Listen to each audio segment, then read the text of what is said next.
Deepavali tahun ni, korang jangan tunggu jiran bagi masakan. Korang juga jangan curi bau daripada rumah jiran. Masak je chicken paratha yang Khairul Aming dah share resepi sebelum ni. Tapi saya belanja resepi yang lagi mudah dan bahan yang lagi senang untuk didapati. Untuk buat chicken paratha tu, you all perlukan, kalau setengah ayam, kena ada 2 rempah sup ikan daripada Adabi ni. So, dalam rempah sup ni dah ada daun salam, buah pelaga, buah keras dengan kayu manis. Ni untuk tumis nanti ya. So, yang ini kita buka bujuk ni. Okay, so you potong dan nampak tak dekat dalam ni dia dah ada semua rempah ratus yang diperlukan untuk buat chicken paratha Indian style. So ini adalah bahan asas untuk kita punya chicken paratha Indian style. Ni letak tepi.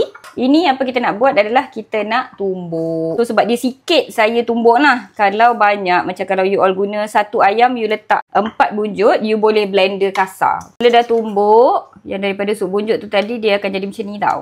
Terus masukkan semua ni dalam setengah ekor ayam potong kecil dengan 1 kentang potong dadu. Lepas tu letak 2 sudu besar serbuk kari ayam. Serbuk cili ni kalau korang tak makan pedas boleh letak 1 sudu je. Kalau korang jenis yang makan pedas boleh letak 2 sudu ya. Kita Indian mesti makan pedas kan. So saya akan letak 2 sudu. Serbuk kunyit ni 1 sudu teh. Garam ni ikutlah, kalau korang jenis yang makan high salt letaklah tinggi sikit . Saya memang family low salt . Lepas tu gaul. Dah siap gaul, marinate dalam 30 minit lah. Saya simpan dalam fridge tau. 1 bawang hiris, tomato potong kecil, bawang putih 5 dengan halia dalam besar ni lah, sebesar ibu jari. Yang ni kita blender. Masukkan 2 sudu minyak sapi atau minyak masak pun boleh. Masukkan daun salam dan rempah tumisan daripada paket sup bunjut tadi. Bila dah naik bau, boleh masukkan bawang yang dah dihiris dan ginger garlic paste. Saya guna yang dah siap blender kat rumah ni. Tumis sampai bawang layu, lepas tu baru masukkan tomato. Biar tomato tu betul-betul layu sampai air dia keluar. Tomato akan keluarkan MSG secara semula jadi dan ia kaya dengan vitamin A.